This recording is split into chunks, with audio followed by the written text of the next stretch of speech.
Greetings, webheads, and welcome to episode 52 of Witty Banter, yet another Marvel Crisis Protocol podcast. I'm Patrick. I'm Alex. I'm David. This is JP. We are here to help you get better at and have more fun with your Crisis Protocol. So, we are in AdeptiCon month. Happy AdeptiCon month to all who celebrate.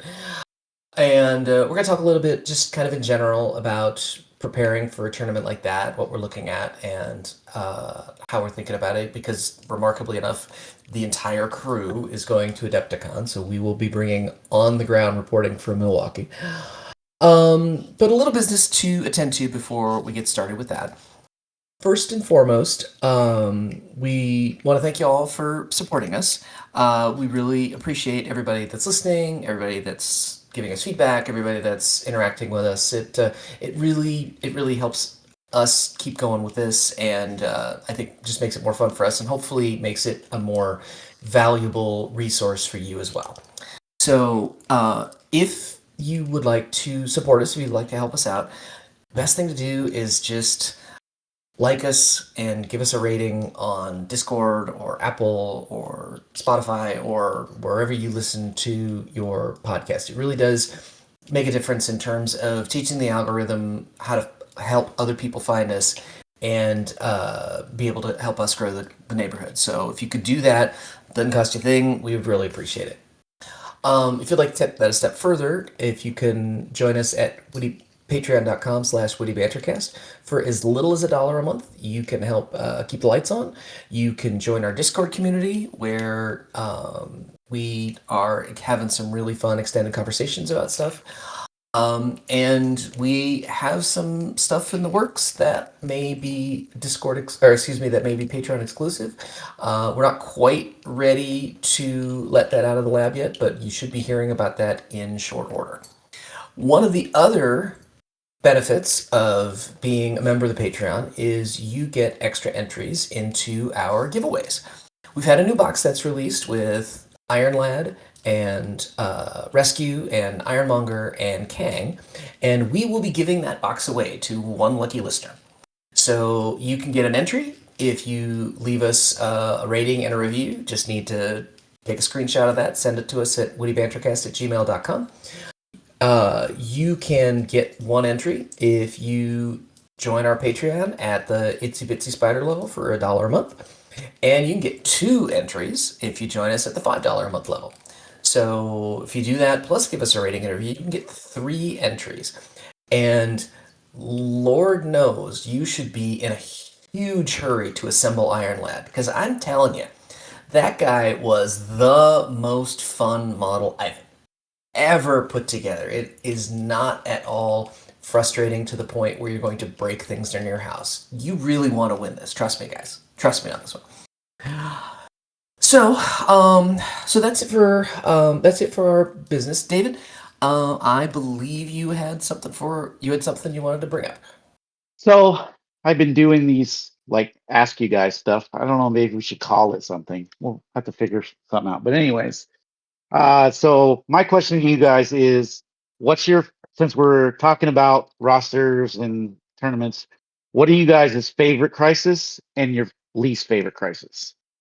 I already know Alex's answers, but I'm going to go to... I was just about to say. Yeah, why don't you I'll go? start it off. I was about to say, you go first, Alex. You have thoughts on this. Fuck hammers. Fuck that game. Fuck that card. Fuck that crisis. I'm fucking sick of seeing it. Just because it's played so often. I'm so sick of seeing it.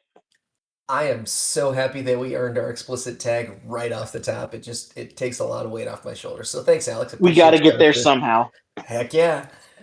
I'm sick of seeing that crisis get played. It's been around since Thor has been around, and that was back in 2019. I want to say October of 2019. Well, if anybody's going to know, it's me. That card has been around for so fucking long, and all it did was the only change it got was, it only costs 1 extra power instead of 1 for each additional for the tactic card usage. So if that's your least favorite, what's your favorite?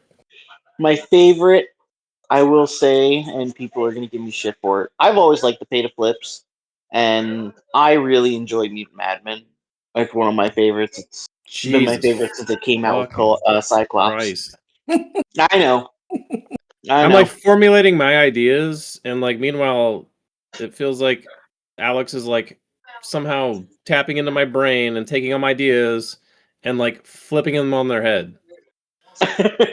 Hey, So I think I we will. know. Go, Alex. I was going to say previously, before the last rotation, Spider Portals was my favorite. I fucking loved that one. It was so fun. The fuck out of this podcast, dude. No, don't you give me that shit. Man, I love Spider Portals so much. I'm sorry that I like playing ones that you have to think about in the moment, not think 6 turns in advance. Like, oh, I'm gonna win with these many points. Like, fuck that shit. I like the reactive shit. Okay. Do you like rubbing your nuts across a cheese grater? Damn straight, and I've come Hey. out on the other end stronger about it.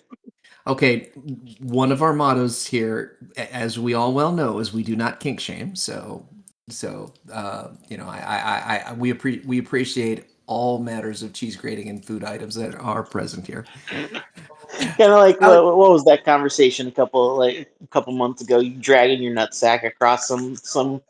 Yeah, I no kink shame in here. This If is they, this is the content people come here for. Yeah, it is. Down I a will slide of say- razor blades into a bath of lemon juice? if they changed hammers and cubes for that matter to you can only hold one, I would be totally fine with hammers. Hulk having multiple hammers is ridiculous. Anybody having multiple hammers is ridiculous. All right. JP, you clearly have thoughts on Alex's thoughts, so the floor is yours. So David, your question is what's our least favorite crisis like out of secures and extracts? Just the one Yep. or one of each? Yep. The Nope, least favorite one- of your- everything. I'm gonna Least favorite and your most favorite. Okay, I'm gonna say jailbreak. That I have had nothing but bad experiences with jailbreak. I just hate that fucking extract. I I I like the way the game is played with the extracts being on people and then they drop them. I do not like the reset. I just don't like it. I think it's stupid. My most favorite, I don't know. It kind of depends on what I'm playing. But I'm gonna say let's just go with hammers because I like hammers. Hammers is fun. If I had to, the other thing was I hate pay to flips, which is like completely the opposite of what Alex was saying. And I was gonna say my least favorite pay to flip was Mad Men. It's like fucking insane that Alex was just saying all the opposite shit. Listen, I like those kinds of crises, like beta flips. I feel as though it's a different mindset of a game, and granted, it is very luck based. But what are we playing? We're playing a dice game. It is all luck based. Yeah, Madman can get really weird though. Like not only do you have the luck-based flips, but you also have like crossing a B is really hard for a lot of teams, and you'll end up in certain game states where like the other team is basically lost like halfway through the game. It's like an irrecoverable game state for them. I just don't I think Bs are kind of awkward. I just don't really love them for that reason. David, how about you? What's your favorite and least favorite crisis? So I'm sure Alex could guess what my favorite crisis is. It's hammers. Because I like hammers because hammers is one of the few extracts that's like neutral. Like because there's only 4 of them and because it's a D, it's very difficult to like steal your opponent's side hammer. And like if you do, you're probably gonna get like blasted by your opponent's team when you do it. So it usually ends up being like your opponent has 2 hammers and you have 2 hammers, so it keeps like a much more neutral state as opposed to like a 5 point extract where it's like somebody's gonna get one of these and they're gonna go up and it's gonna be on you to like figure out how to get around that, right? And I like that it's 18 threat, and obviously there's just like so much jank with hammers. Like I almost always am playing some kind of roster that like has some ridiculous jank for hammers, whether it's like to me my X-Men Domino to a backhammer and she picks it up and like shoots people, or like sit repping Hawkeye to a backhammer and he like just shoots people. Or like the latest thing I figured out was taking Hulkbuster and grabbing the back one and double moving and grabbing either side hammer. It's pretty good. I like Yeah, hammers. can I think it's fun. can And I can like that it's confirm. 18 too, right? Like it's just good. My least favorite crisis is definitely intrusions. Like, and it's like it scores so slow, and like there's no, like normally on a lot of secures, right? You can kind of like rotate around your opponent and be like, okay, I'm going to be on this side or I'm going to be on this side. But like with intrusions, it just takes all that away because your opponent just ports to you and then double punches you. So it takes away a lot of like your tricks with mobility and all your movement like stuff. It makes it kind of not great. Like sure, moving and being able to like push people and stuff is fine, but I just hate how it like basically forces you to end up in like a beat 'em up where your opponent's like playing whack-a-mole with your models and they're just like, I'm gonna hop in a portal and just double hit you. Yay. Like I don't really like it. I'm a big fan of like positioning and like trying to um like outrange your opponent's models and stuff. But like intrusions just take that all away. Yeah, I I hate kind of intrusions. I kind of agree with the intrusions, but I don't hate it as much as you do. It's kind of like the fighty team's new Yeah, it is. It definitely gear. is. Like the E's are gone, so you got to have something. Yeah. Well, I've never really enjoyed playing on it though. well as the resident Sentinels player, I will. This is my turn to vehemently disagree. I like intrusions quite a bit, and for exactly that reason. You got all these teams that want to be able to move around and run away and out jank you, and you can get your big stompy boys on intrusions and say, that's adorable. Come here and let me punch you. Yep, and it makes up for So their lack of action economy too. exactly. Yeah, it does. Exactly. Um I my least favorite crisis right now is just it because I've had a series of bad experiences with it is Scrolls.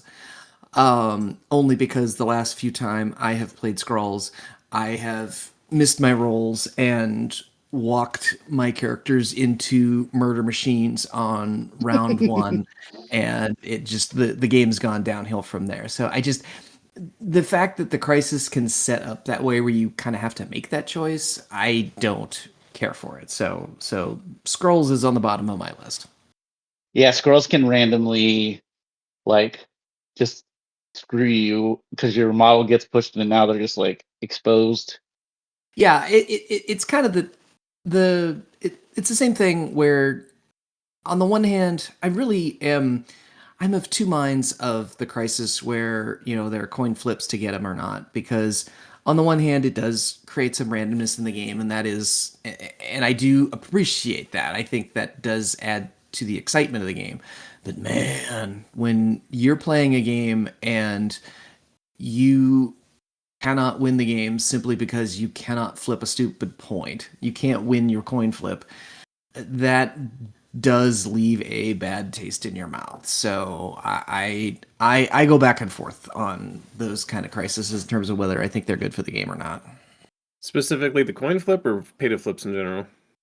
Specifically, the coin pay to flips in general. Specifically, the coin flip. Well, I'm all on the fuck pay to flips train.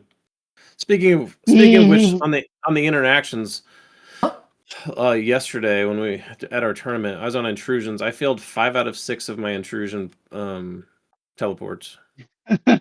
Ouch. Ouch. Yeah. So That's a good. That was a good. That was good, David. Thank you. That's a thoughtful question, thought-provoking question. Webheads, what do you guys think? What's your favorite crisis? What's your least favorite crisis? Let us know. Let us know let us know in the Discord. Let us know on the socials at Witty Bantercast. We'd like to hear what you think and why.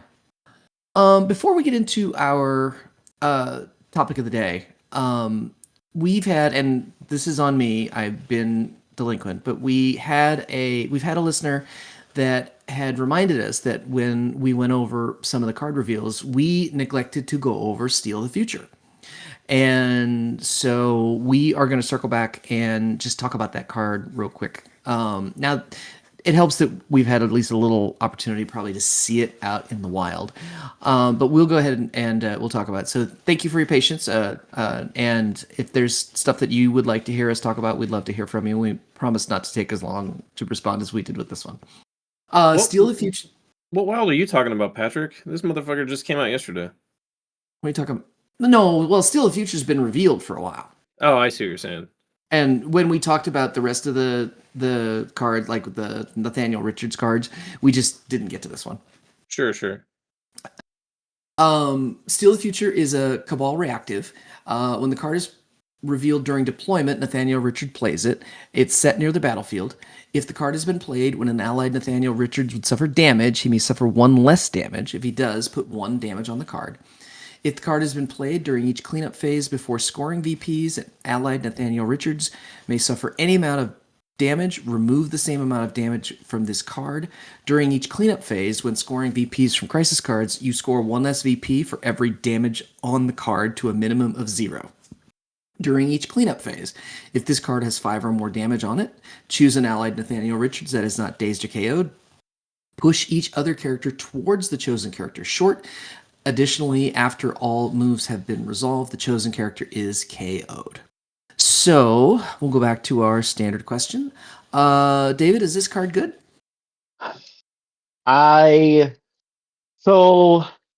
Truthfully, I have been like looking at Kang and kind of going, what can I do with this guy? Because I think there's some interesting stuff there, but like I still don't know how. I mean, he's still pretty fragile, so I'm like, I'm not sure if that's good for a 6 threat. But since Kang is really the only one that's going to be playing this card, I mean, I guess you could play it with Iron Lad in Cabal, even though he's not affiliated Cabal. It's just weird for him to do it though. So you're gonna probably be using this on Kang. Preventing damage is good, and it can prevent damage to 0, which is really good. I think it's gonna be tough to decide when you want to like reduce damage versus like understanding that like if you don't take that damage back, you're gonna be losing VPs. I do like things like any kind of healing, like he has his own personal healing. Kang does, and Kang has his tactics card that heals, and you can obviously bring like patch up. So there are probably ways where you could like not take the damage and then put it on you, and then at the start of the next round you like patch up the damage or whatever, you remove it or you heal it with Kang. Like ideally, if you're just putting 1 damage on there, then you like get it back, then you just like heal it when Kang activates, which is fine. But I don't know where you're using this card and like how to get maximum efficiency out of it. Like, because losing VPs is really freaking rough. Like silly rough, because all of a sudden, like, because your opponent is still scoring, right? So like you could create this situation where like you may be up on extracts, but because you lose 2 VPs or whatever, then you're like down. So it just like completely defeats what you're doing. So I don't know. I don't know what you guys think. AP, what do you think? Is this card good? I don't really know. I don't think I don't think there's really a way to game it. Like you can't. Yeah, do there's it not. with trust. You can't use it to trust no one but yourself to like summon Iron Lad and then like get him KO'd. because you can't do that. he leaves at the end of the activation phase, not in the cleanup phase. So Yep. that doesn't work. Plus, 5 VPs is a lot of VPs to lose. Holy crap. Yeah. That's the problem. I don't like this card strictly because of the VP loss. That is too detrimental. Too detrimental. It really is.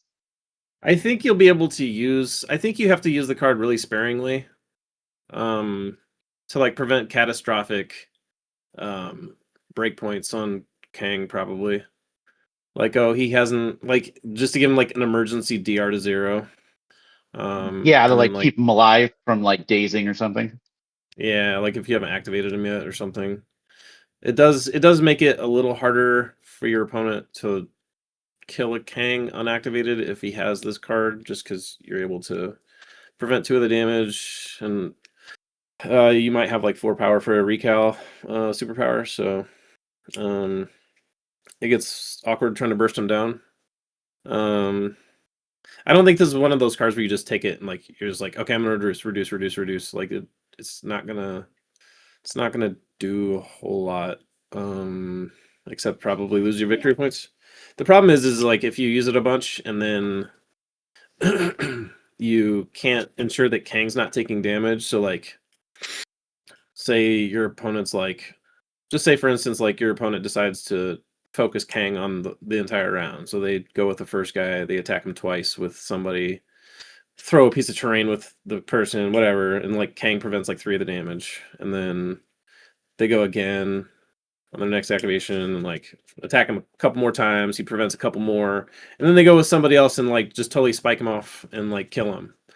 Now you have 5 damage on the card or whatever, and Kang is dazed, so you can't remove any of the damage from the card.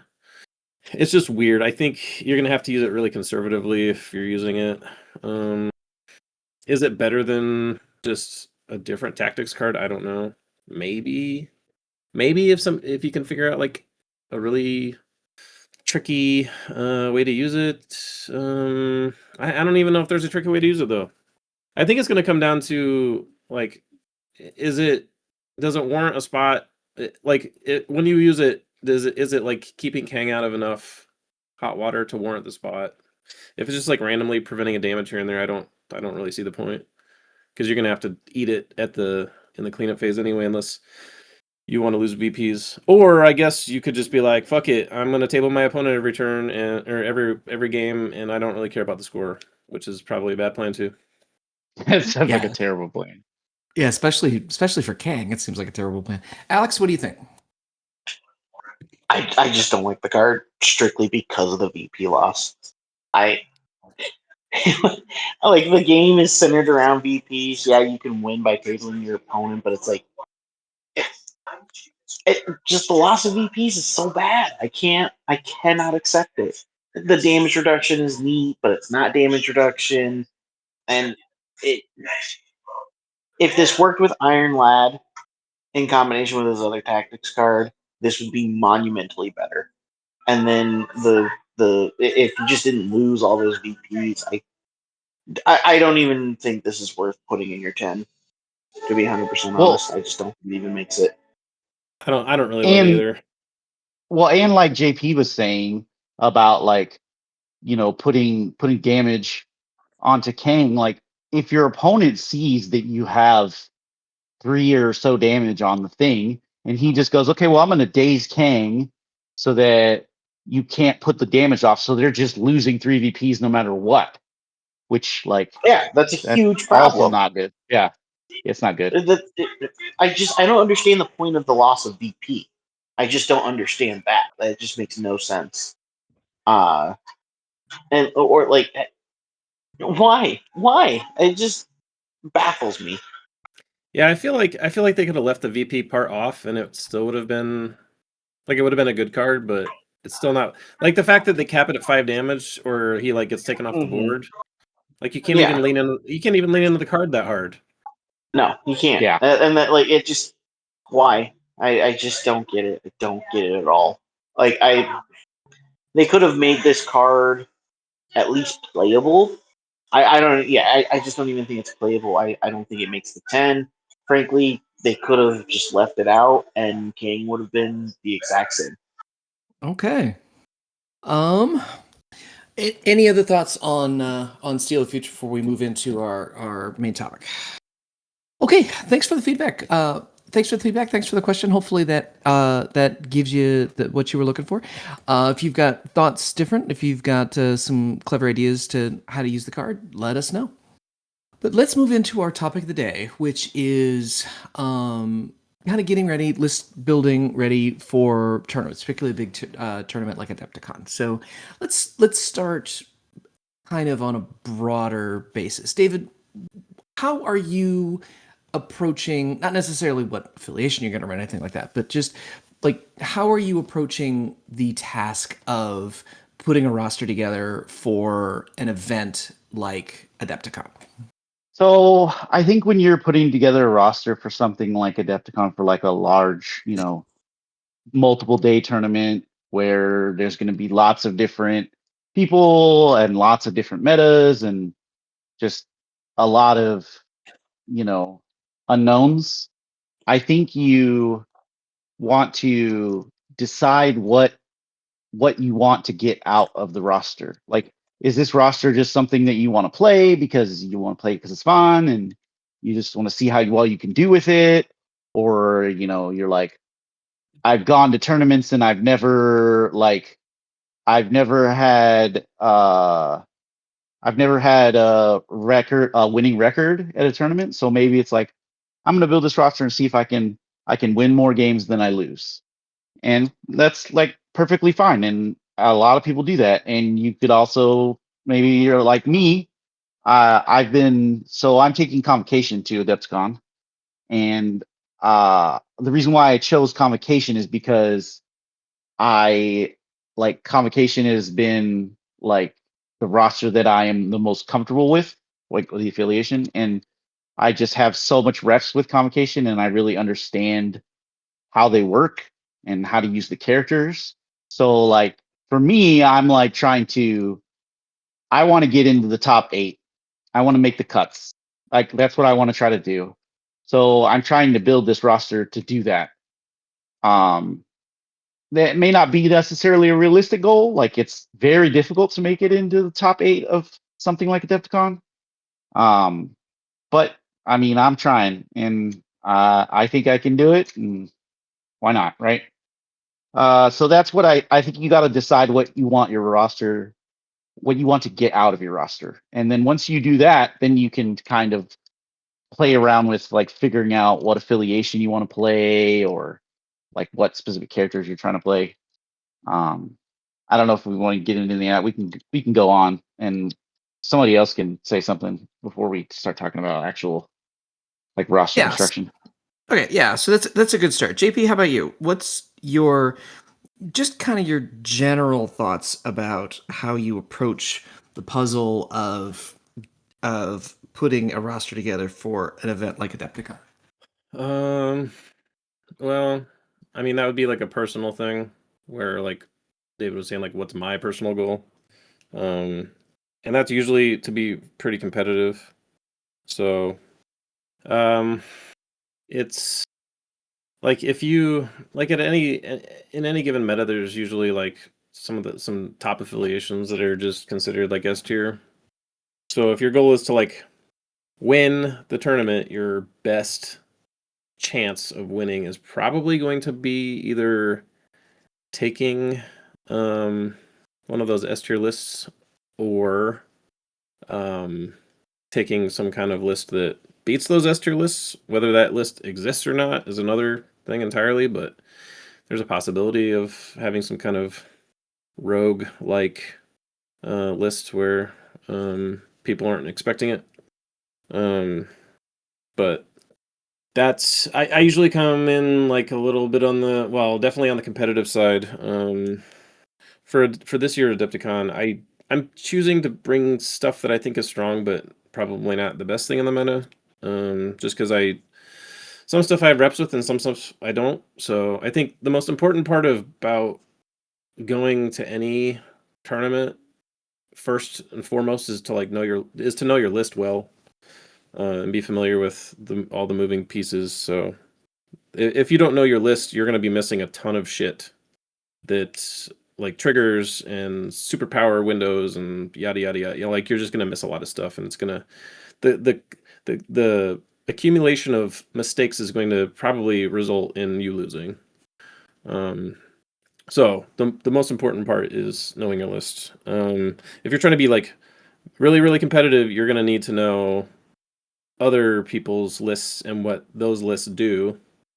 And you're going to want reps into, like, you're going to want games into those lists against people who know how to play those lists. Ideally, because if you never played against the list or the affiliation, there's going to be some gotchas which could just pull the rug out from underneath you in a game and cost your chance of winning, or cost you your win. And the other part is like, just because someone local plays the affiliation doesn't mean you're necessarily getting quality reps into the affiliation. Because there are people who are really, really, really good with that affiliation who will be at like a national tournament like this. So ideally, you'd want quality reps into quality opponents. Now that's like super competitive. I think there's like multiple tiers of philosophy for like tournament prep and like your tournament goals, right? So I mean, we could get into those. Personally, mine's a little more competitive. The thing I don't like about competitive though is like it puts me in a weird mindset at the tournament, which like I'm having fun being competitive, but also I'm not having fun at the tournament. I'm like stressed out, like, you know, trying not to lose, and it's just, I don't know, puts me in a different frame of mind when I'm like trying to be like ultra competitive and trying to just like ideally win the tournament, because like every successive round you go at X and O, it's like more and more the pressure builds, because like, you know, you're farther, you're closer to winning, but your opponents are getting better because they're also X and O, and it becomes less and less friendly, right? Like you're still friendly, but like your opponents aren't, like, it's like it gets kind of cutthroat, where it's like, I don't know, It's far less collaboratively competitive as Schick described it. That, and like some opponents can just get really like anal and like not negative, but just kind of have, I don't know, like, I don't know how to describe it. Not necessarily being dicks, but like just being I like don't want to say, neckbeardy, like, yeah, neckbeardy. I don't want to say overly competitive either, because like everybody's trying to win, but like, yeah, neckbeardy is a good way to say it. Like it's just like, man, this Sweaty's isn't, also yeah, another it's way. like, yeah, that's Yep. yeah. These are both good descriptions. So like, I'm trying not to be like super neckbeardy or sweaty at a tournament. Like, yeah, I'm generally not gonna you know, like argue over like millimeters or something. Like if it's close, like whatever. Like well, I it know where depends on you what that tended to is. Like, be. I mean, there's nothing wrong with calling a judge. There's nothing wrong with calling a Yes, judge 100%. for like You a should measurement or something. But if it's like, definitely do that. if it's like I pick my model up and I put it down, and then it's like, oh, can I like move this a little bit? Like I've gained no extra information. Nothing else has happened. Yeah, I'm still, well, if we're like on clocks or whatever, I'm still on my clock. I haven't wasted any of your time. But like some opponents are gonna be like, no, that's like you put it down.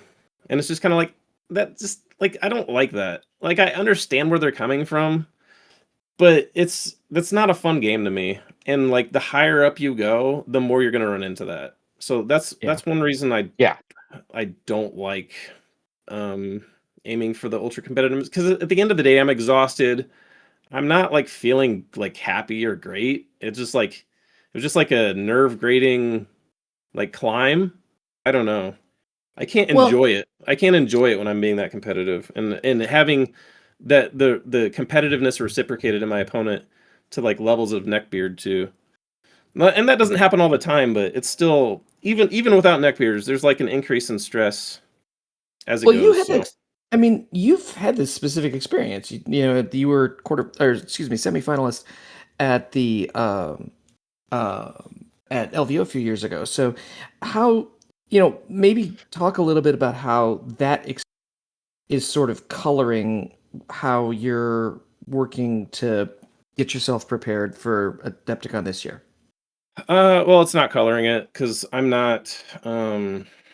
I think there are probably affiliations that are better than the one I'm bringing, and I'm also not getting like rep numbers in that I would want to get to like actually try to win a big tournament like this. And I'm also not playing into affiliations for practice games that I would want to be getting going into this. So it's like I'm not setting myself up for success, and I don't success is not my expectation. So it's fine. I'm okay with that. I'm going to like have fun, be competitive, have a winning record. I want to go. I'd like to go X-1, but I'm probably going to go X-2, and that's fine. Alex, how about you? What are your just general thoughts about how you're preparing yourself for this event? So I'm preparing myself. It's DeLuca and me at the end. We're gonna duke it out on Sunday, very last game. No, I'll probably get DeLuca round one of the main GT and lose right away. So that's what I'm expecting. um, but realistically, I would like to have a similar record to like JP X-2. Would love to make it to top 8. Don't get me wrong, but I'm also thinking very realistically here. JP made a good point, or was it David? I can't remember which one, but your local meta is not going to define what you're going to see at Adepticon or like bigger events like this. Everybody's meta is completely different, and I would be very surprised if you see a perfect meta in your community. So, I don't know, but like with this being my first Adepticon, and I think all of us, I think it's our first Adepticon. So, my expectations, I'm going to keep realistic, and I'm just kind of there to see how I do with the Sharks, and if it's anything other than 0-6, I'll be happy to be perfectly honest. But I'd rather a winning record over a losing record. And I'm bringing an affiliation that I've been excited for a long time, and I love it. And yeah, you can call me a meta whore all you want. It's fine. I'm playing Apocalypse, but I'm also tossing in a little 16 answer just to keep that competitiveness up a little bit more. I don't think Apocalypse does well with 16, so I gotta have something. I don't know. Apocalypse kind of feels a little bit like yesterday's news at this point. He really He's is. so Maybe. petty. He had his moment in the sun last year, and now it's I feel it's all defenders and like a little bit of mighty Avengers sprinkled in there just because they're the new hotness. So Can I piggyback off what you're saying, Alex?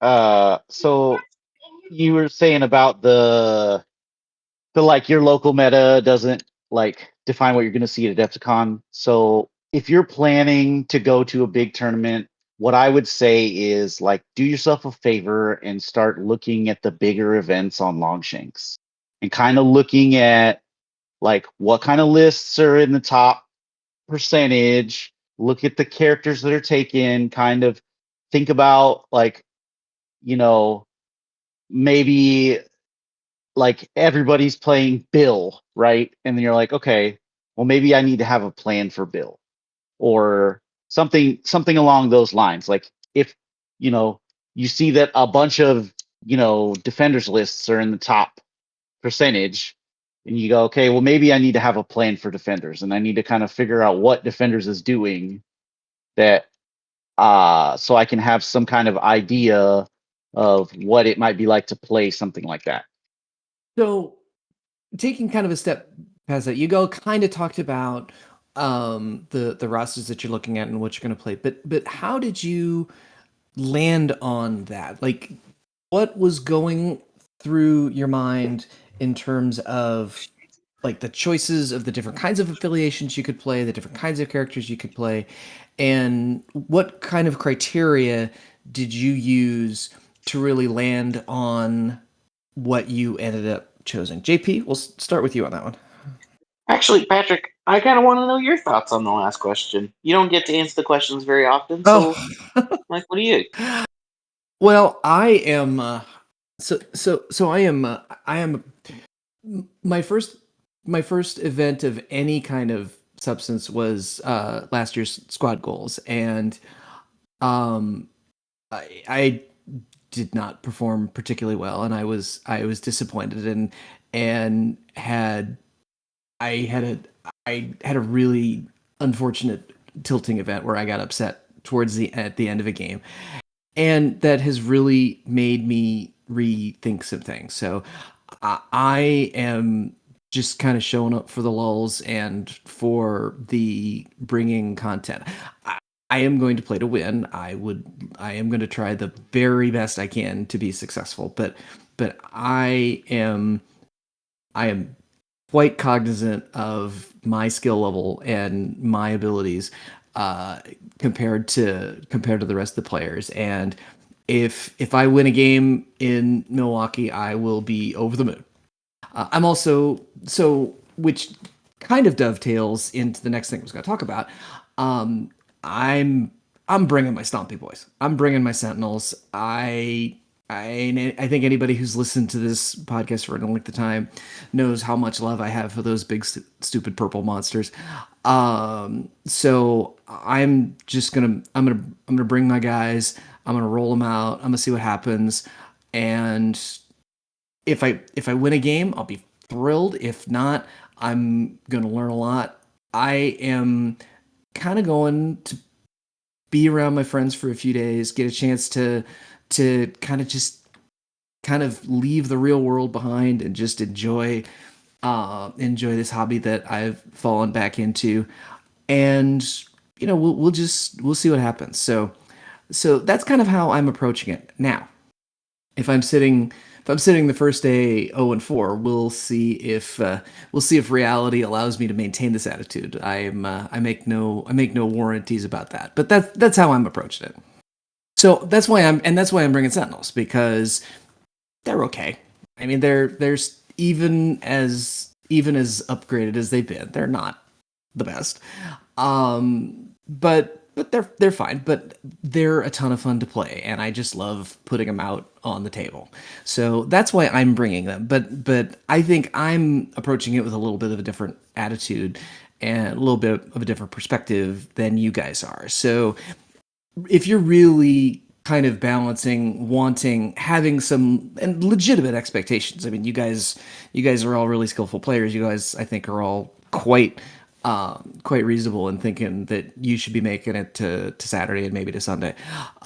So how do you balance the thinking about what your roster should be, what your affiliation should be, to kind of balance all those different things that you're trying to accomplish? JP, we'll start with you on that one. Well, I have pretty consistently been a kaiju player. I'll take a break to play like Kingpin or Steve 1 or something. But I'm usually, like, even in Steve 1, I'll bring like Hulk or something. I just like kaijus, and when I have an opportunity to play kaijus, if they're like good, then I will.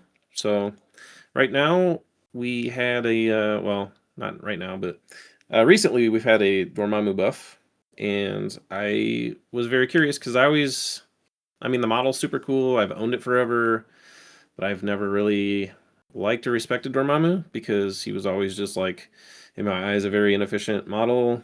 And I never considered him playing, or I never considered playing him competitively, I guess. And I'm not like a super casual player, so I never played him casually either. Uh, Fast forward to the Dormammu buff and the like a different meta, several iterations of nerfs to characters later.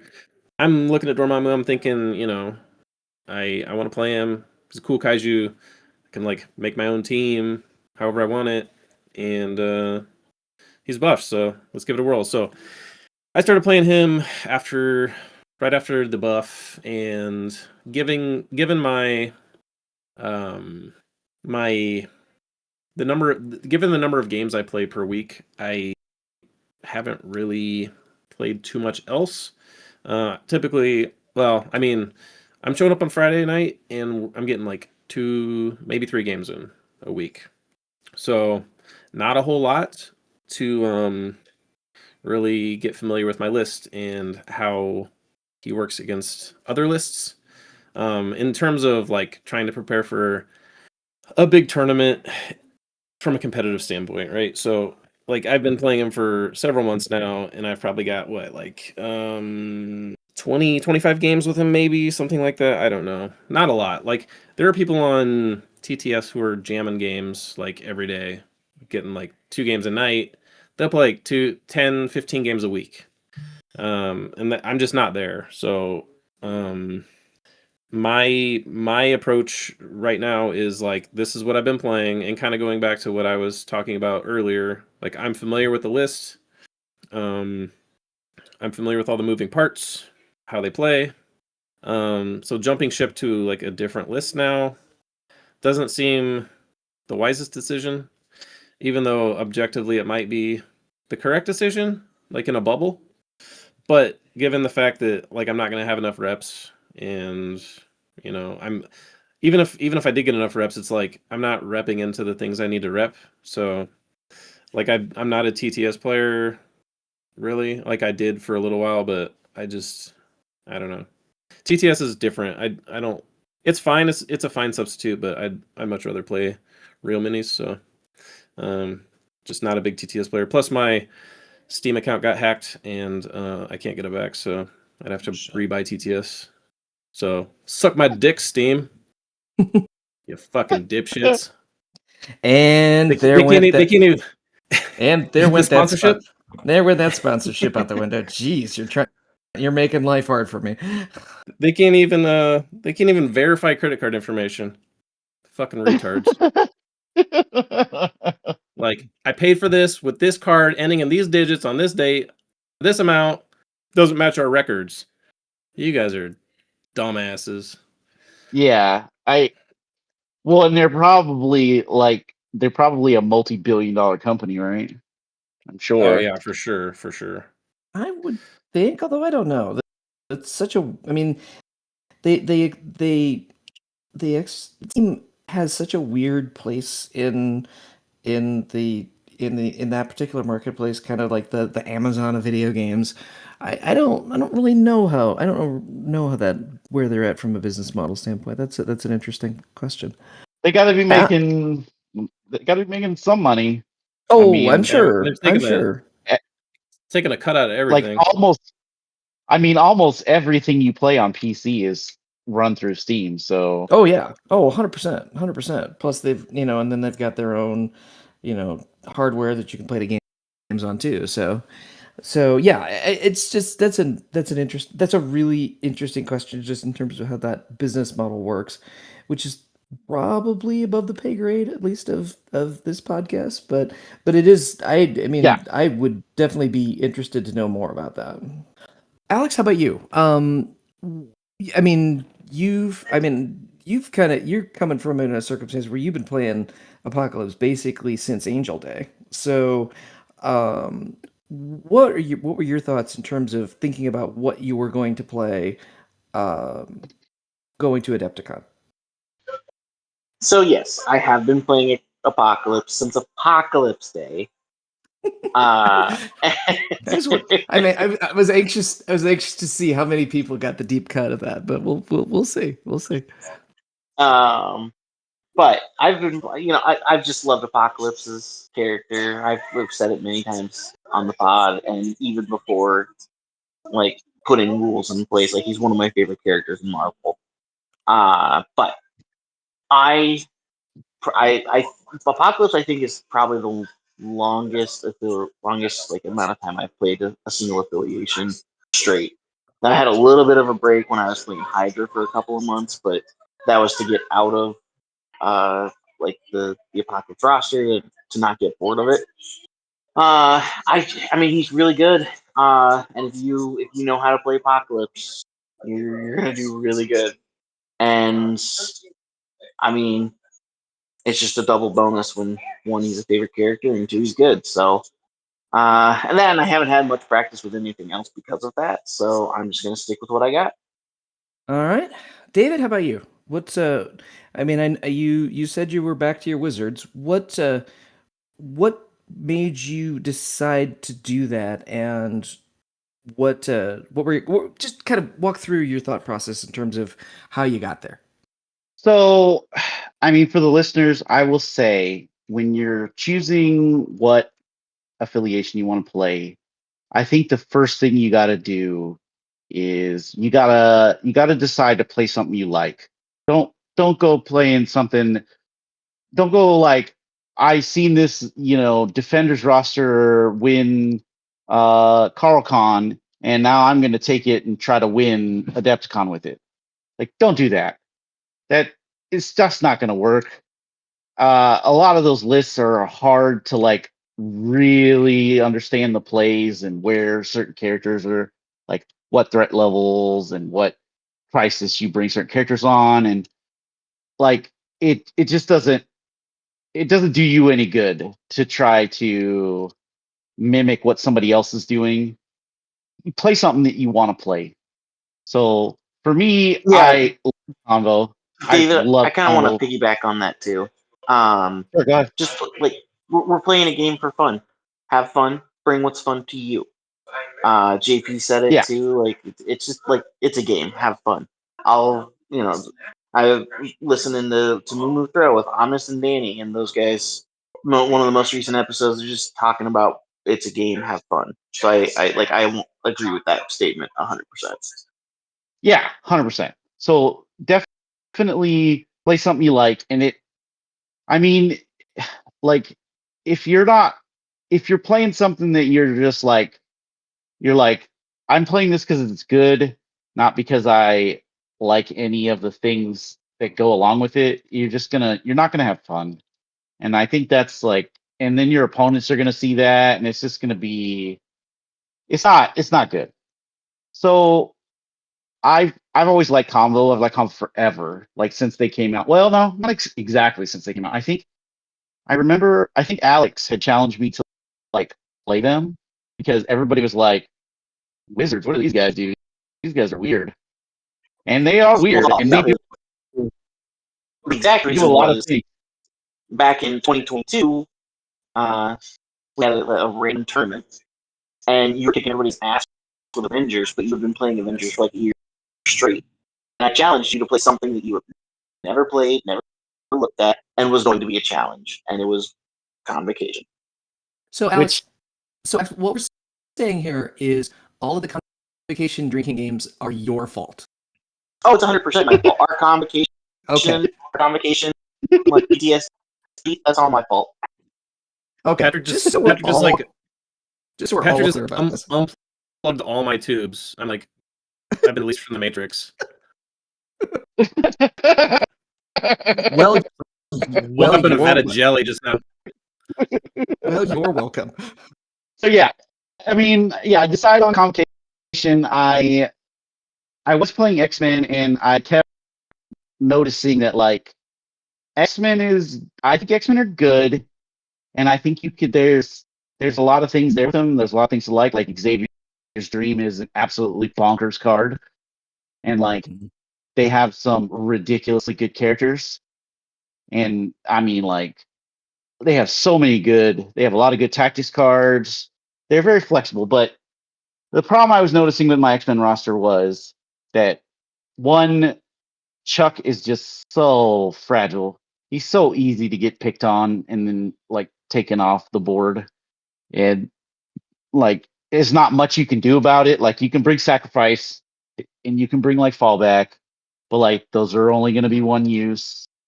Like I mean, like, a fucking two threat can walk up and go, okay, well I can ignore your defense. Now I'm just gonna kill you. Which just like it was getting to be like I had to do something else. So shout out to Danny Modesto from Moo Moo Throw. he had won CarlCon last year with Convocation, and then at CarlCon this year, I saw that Zach Cohen had gone. He had gone like third or fourth with his Convocation roster, and then I started to look at them and go, okay, what are these guys doing that I wasn't doing? And so I kind of started to plug in some of the pieces that they were doing and looked at some of their crisis choices and stuff, and it made me go, yeah, maybe this is what I should be playing. Like, I mean, Voodoo is still a stupid character.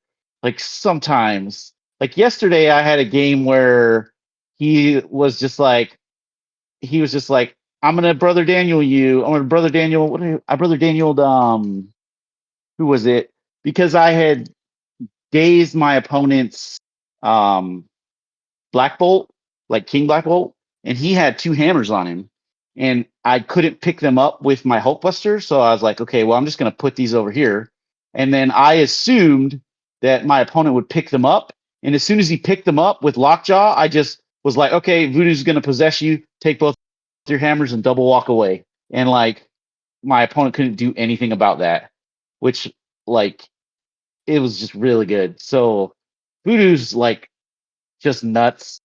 Strange, like Supreme Strange, his ability to like port E3 is like so stupid. And you could port allies, you could port enemies, you could port yourself.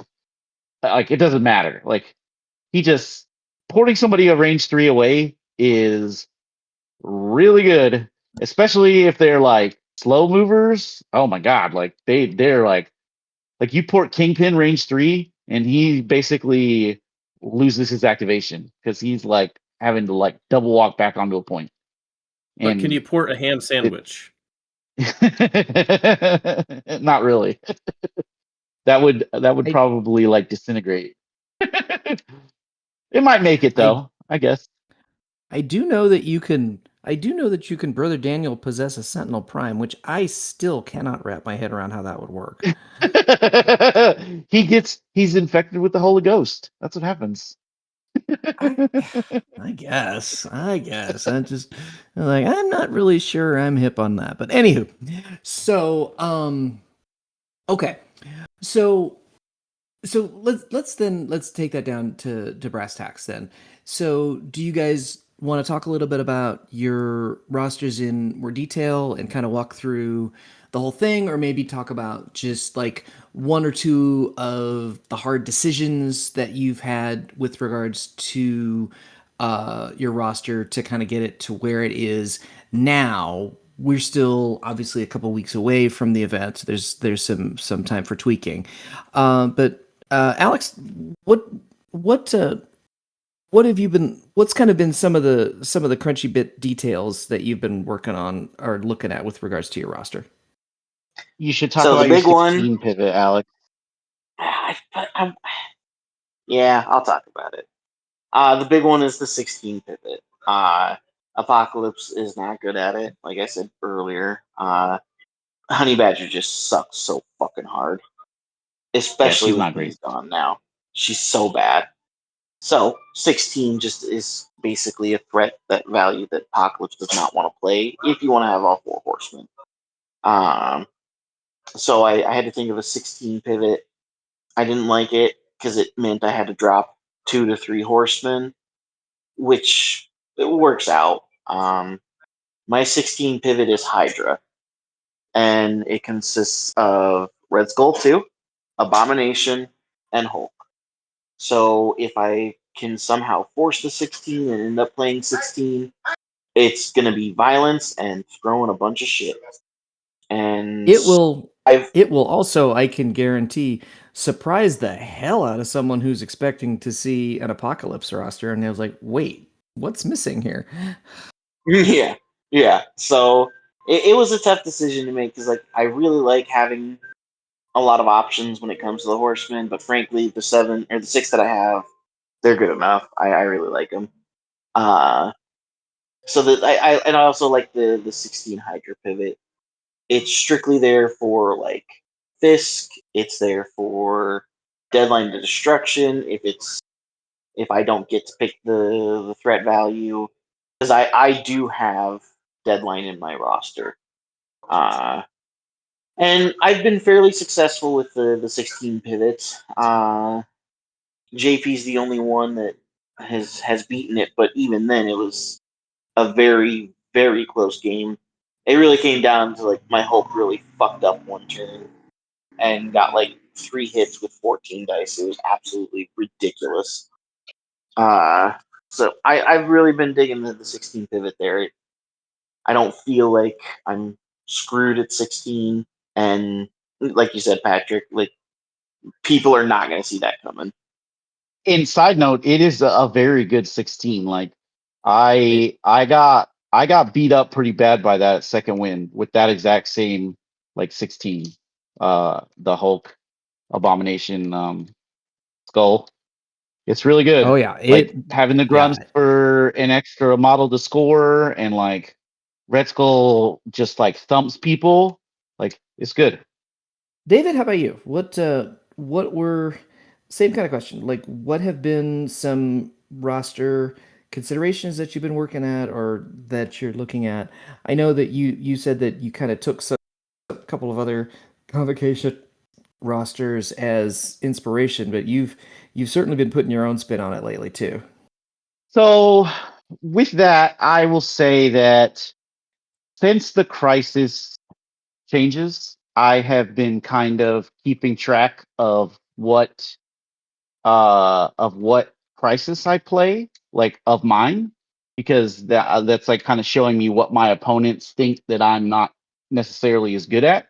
So like I noticed that I've been playing a lot of like Mcron and a lot of hammers and a lot of like what else do I have in my roster? Guardian Save Shiar, the squished bee pay to flip. Mhm. I've been noticing that I've been playing a lot of those. So I was like, I should figure out what kind of like if I can engineer something or bring a character or something that's like just exceptional at those particular crises, right? So a few days ago, I had been looking at Hulkbuster because I was proxying Hulkbuster for Ironmonger, and because I think Ironmonger is a fantastic character, and he's in my convocation roster. Um, and I was Frank. looking at Hulkbuster, and I'm like, Hulkbuster can like double move and grab 2 hammers from midpoint on any side, and then with the convocation bump, if you attack him, he just bumps away, and then you're like, he's on a large base, you probably aren't hitting him. And then if you try to go into him, he just pushes you away and then runs away because he's super fast and he auto pushes. Like he's like Hulkbuster is insanely annoying with 2 hammers. I will say he is like ridiculously annoying with 2 hammers. Um, and so I was like, this seems good. Like I really like it. I like the fact that I love the Hulkbuster's model, and nobody really plays Hulkbuster, so nobody's gonna be even thinking about Hulkbuster and what Hulkbuster can do. So that's kind of like one of the things. Like I would challenge the listeners if they're designing a roster to kind of think a little bit outside of the quote unquote norm. Like if you can find some model that's like decent, that does get played, that does some kind of cool synergy with what you're trying to do, and you can fit it into your roster, you should try. It's kind of cool. Like it's neat to see people's creative expression with like their rosters and stuff, and it's cool to see models that you normally don't see that people aren't playing. So I would challenge those to like kind of figure out if there's something there with a character that like people have kind of like dismissed or bypassed or just don't play anymore. Like I mean, you could even go like something like Sam. Like people like hardly play Sam anymore. And Sam's a great character. Like there's a lot going on with him. Um, yeah, that's what I like. Convo, just like I started to integrate some of the characters. Like, I guess the way I would say it is what I started with first was I looked at the convocation affiliation. I was like, okay, what affiliated characters am I playing? How many of them do I need to play? And which ones? And do I have any like tactics cards or something that would merit me taking more affiliated cards? Like for example, like if I was playing Guardians, Galaxy's Greatest is a pretty good card. So having more Guardians benefits that card. So if you're going to try to use that card a bunch, maybe you take more Guardians. Same kind of concept.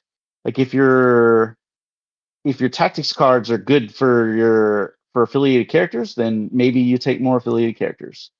But you got to figure out the balance of like how many affiliated characters do you need and what kind of like, I don't want to say core, but I call it the core of the roster. So basically, my core of my roster is Strange, Voodoo, Magic, and Wong. Like those 4 models, I know I'm going to play in some combination every game, probably, right? So between those models, then I can just kind of go, okay, who was good? I really like Emma. Emma is a fantastic character. She's ridiculous in convo. And she has a lot of counterplay to a lot of things that are strong in the meta. Like, for example, Adam Warlock. Like, Emma shuts off literally everything that Adam Warlock does. Like, he can't use reality. He can't use his rerolls. He can't, like, he just he's basically just rolling dice against her.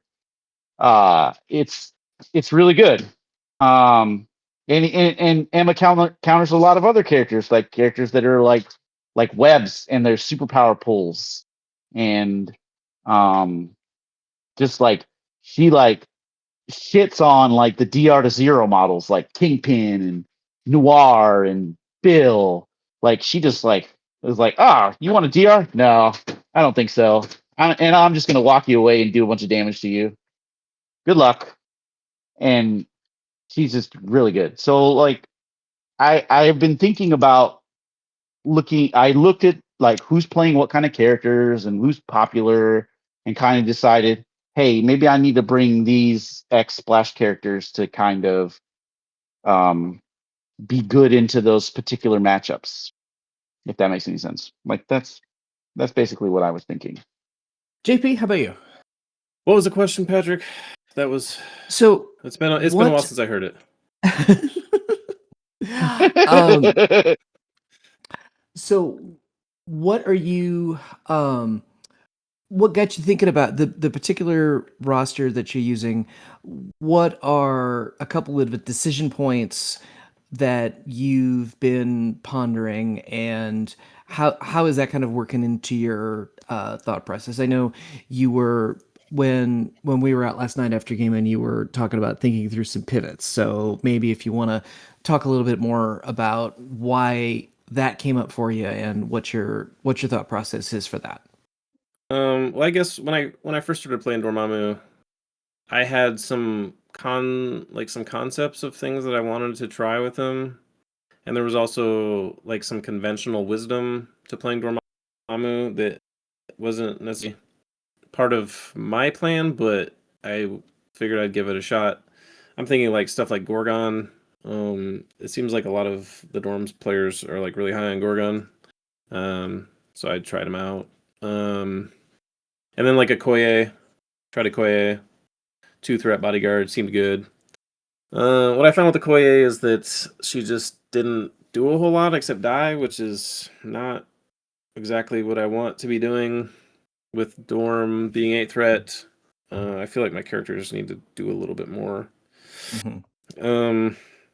Anyway, I'm not going to go through every step of the list build, but I eventually got to the point where I had kind of concentrated the characters to like within like maybe I don't know, like I'd say like 5 or 6 characters I was putting on the table, and I didn't feel like I needed anymore.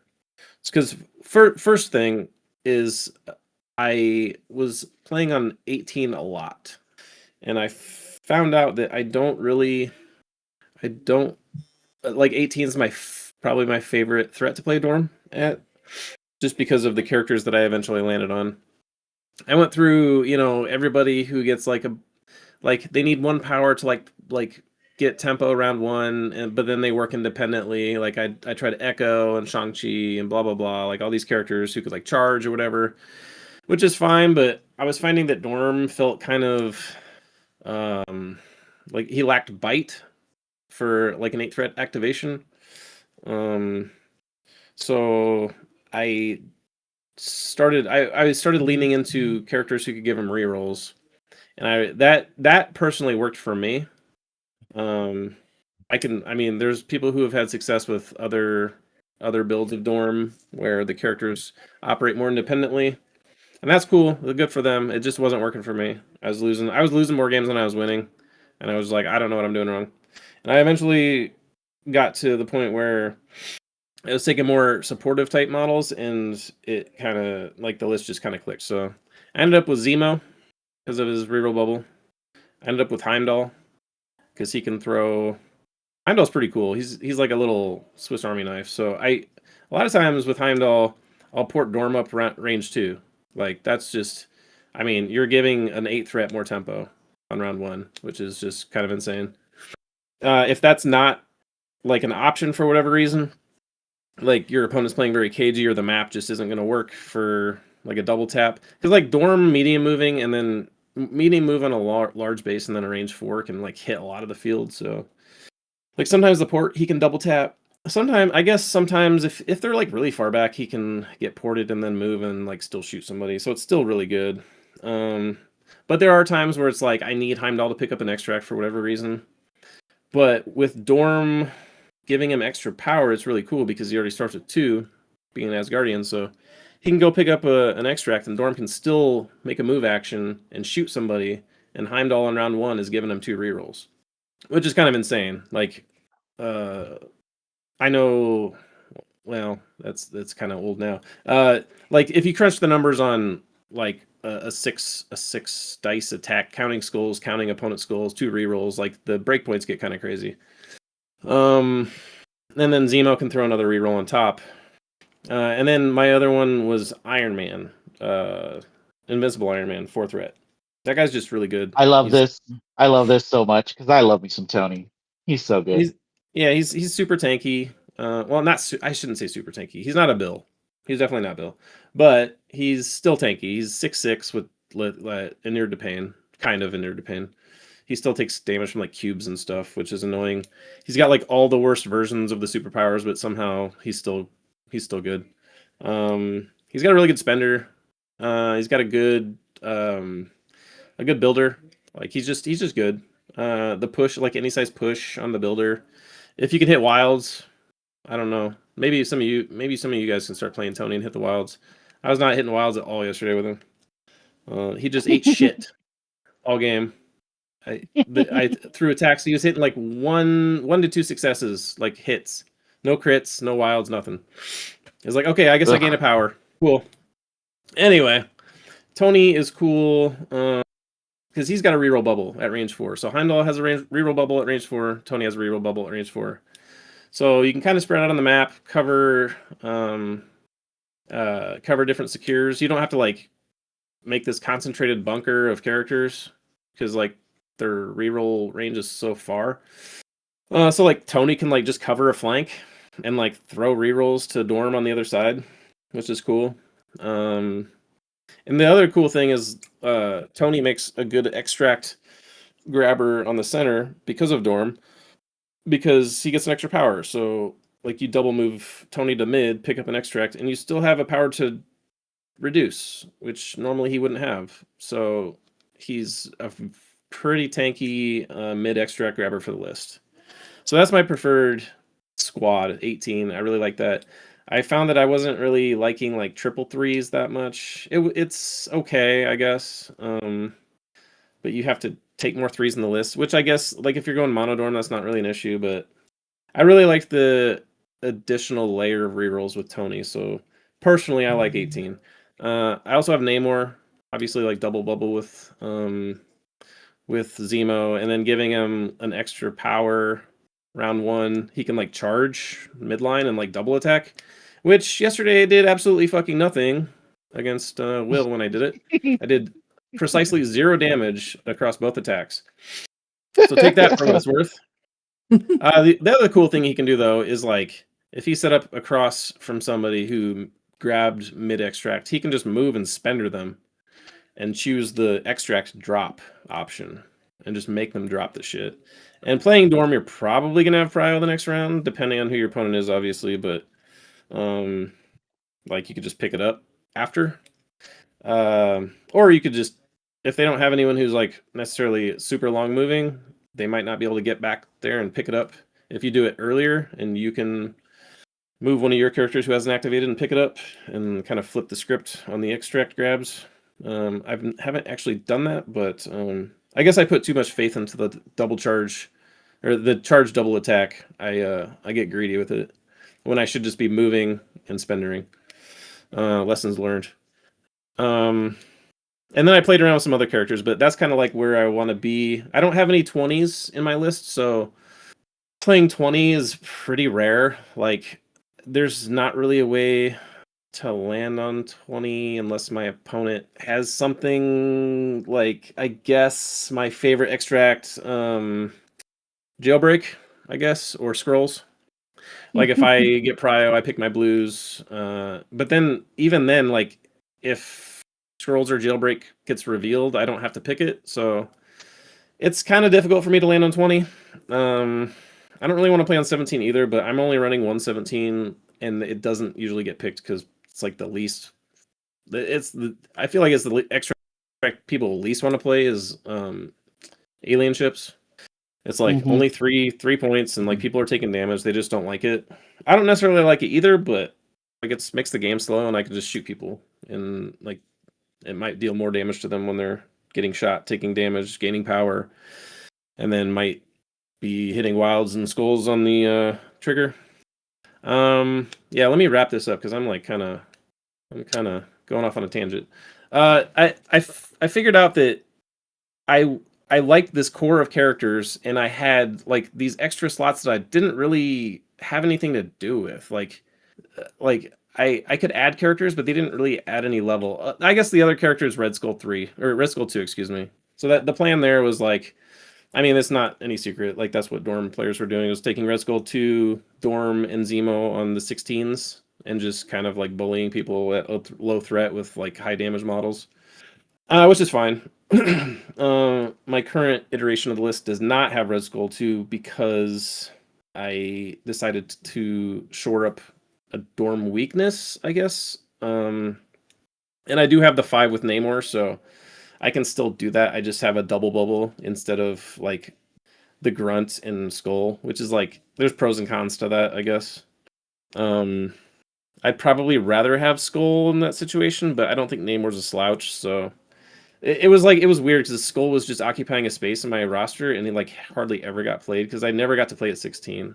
Like if anyone drew my Fisk or my deadline, they just picked whatever their extract threat level was. So it was like super rare that I got to play at 16.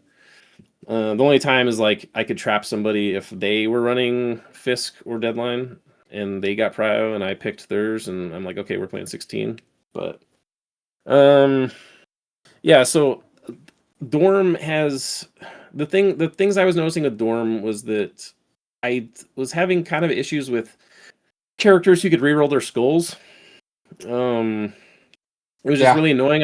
It was like soft nerfing Dorm's damage to where he wasn't hitting breakpoints that I needed him to.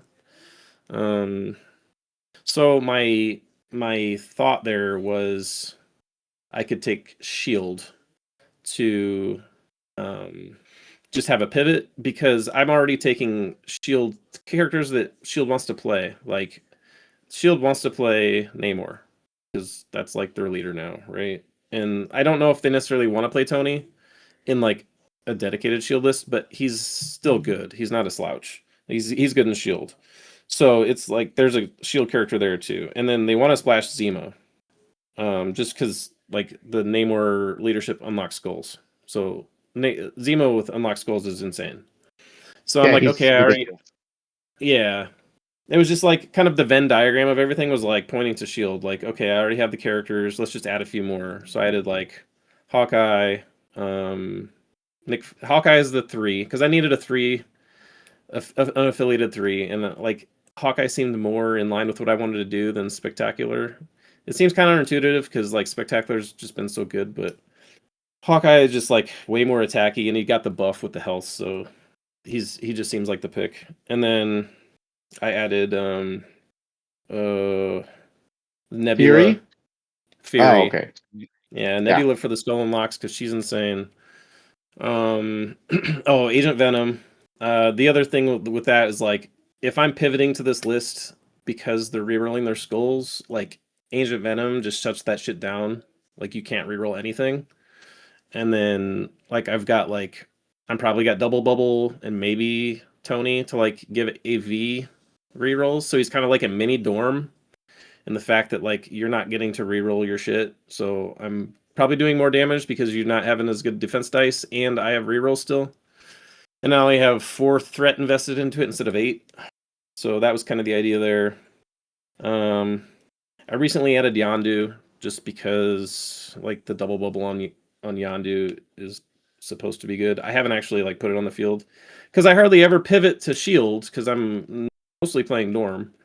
The other idea with the shield is like if I go into a mirror match with another Dorm list, I can go shield and hopefully have an advantage there because I can just reroll out of all those skulls and kind of soft nerf Dorm's offense.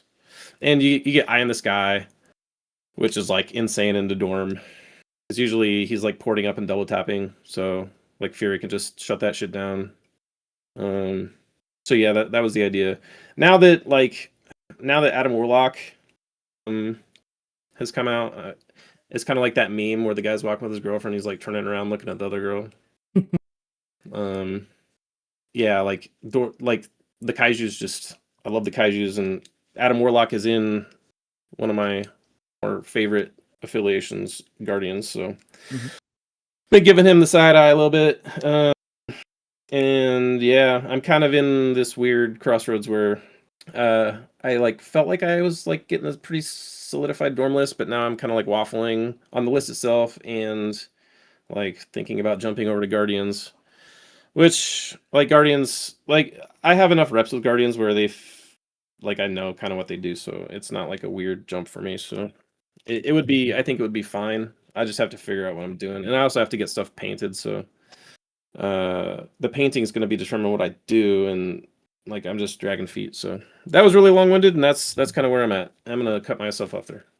All right. So we're still a little ways out before the convention. So what's the one big question mark about your list that you are wrestling with right now? David, we'll start with you on that one.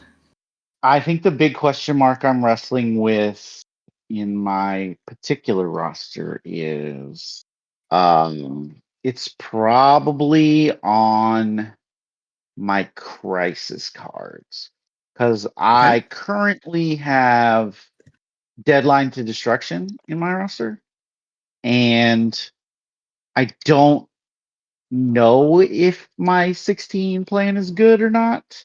I think it might be okay, like because I can run.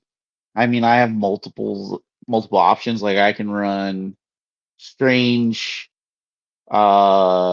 Magic, Wong, and Hulkbuster on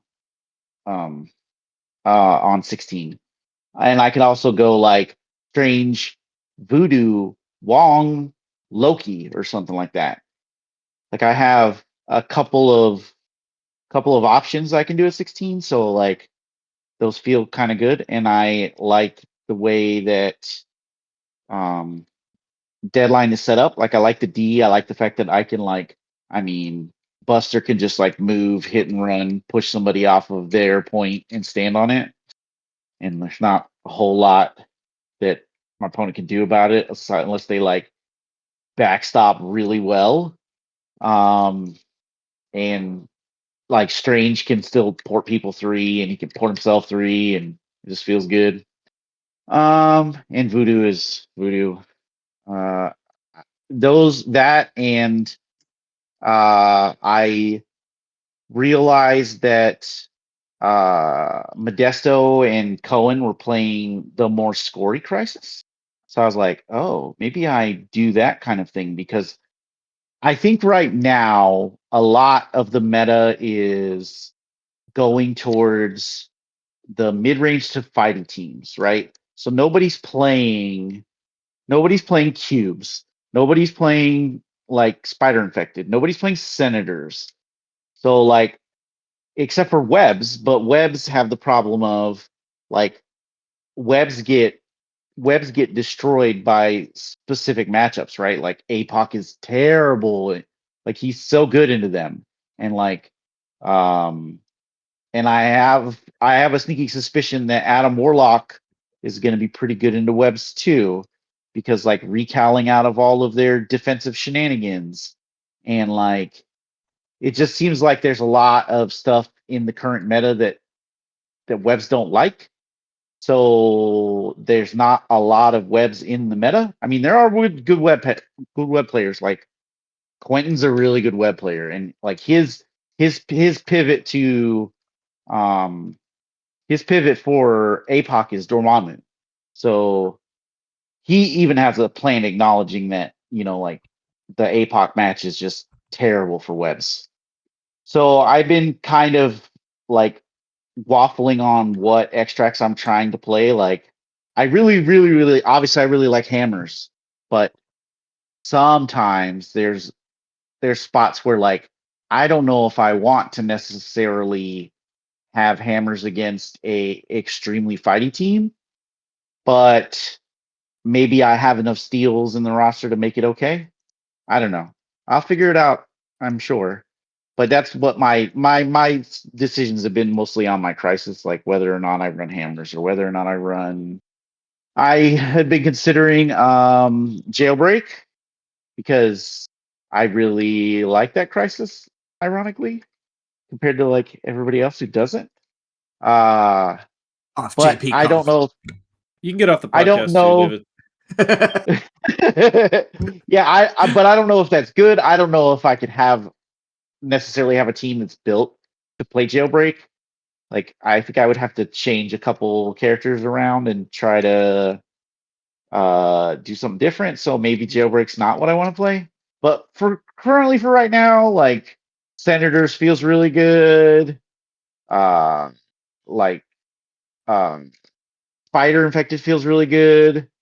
Um most of my extracts feel pretty good. And I like the fact that I am choosing the more faster stuff because a lot of people aren't really playing that, or nor are they like kind of prepared for it. Because like, for example, my extracts are everything. All my extracts except for hammers are at least 5 VPs. So the fact that I know that if I choose my extracts, I have an advantage on speed of the game, right? Like even if they pick hammers, I still have a good plan for hammers.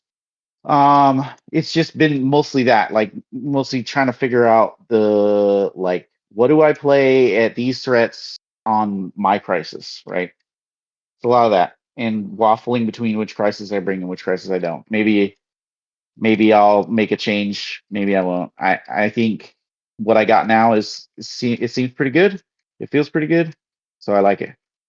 Alex, what's your what's your big open question mark that you're thinking about instead of doing what you're supposed to be doing at work like I'm doing?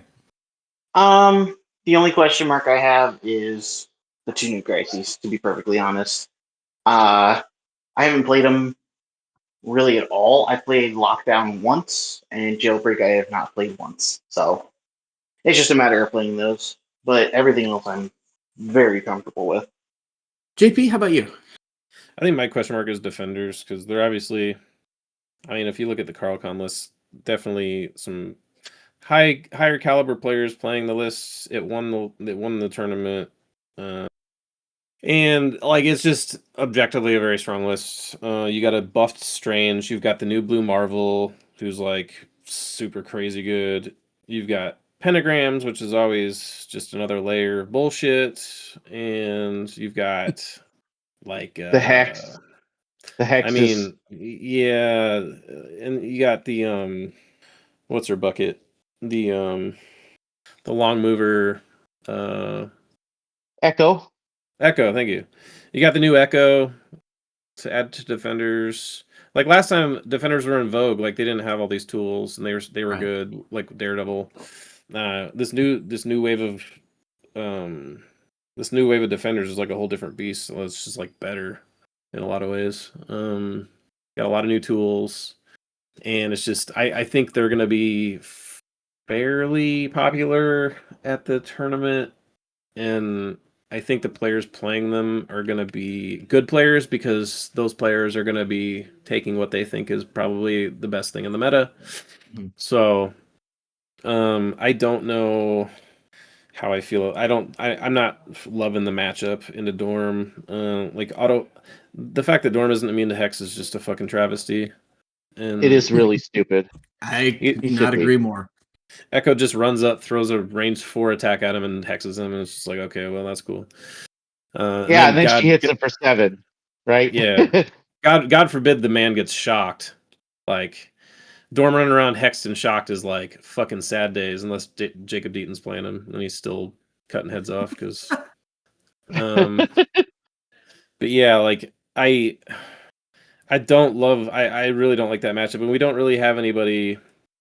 I mean, we have some locals who play defenders, but it's just like playing into people who are like super high caliber with like a ton of defender reps. It's like a different ball game. It's just Mhm. it gets crazy. So I don't Well, think. and if your opponent has like if the defender's player has really, really good portal placement, like that can be like rough. It can be terrible. Yeah, I mean it's definitely an issue for sure, and I don't know. I don't. That's. I mean, I don't have an answer for it. It is a question mark. I don't know if I pivot to shield or what. Like, I guess AV can do a little work, like denying Blue Marvel rerolls, denying Strange rerolls. But I don't know if I have enough punch. Like the thing with Strange is like you get punished if you don't kill the target, because like Strange just activates and heals him for 3. So it's like I it's tough. It's tough. I don't know. And Strange is Well, just and throwing out fucking defensive dice, like defensive 2 defense dice superpowers all over, because everyone's taking Soul Strange now. So dude's chock full of power. yeah. I'm not sure. Well, and I don't know. even It's my question mark for sure. even bringing AV is a little bit sketchy into Oh, it's totally sketchy.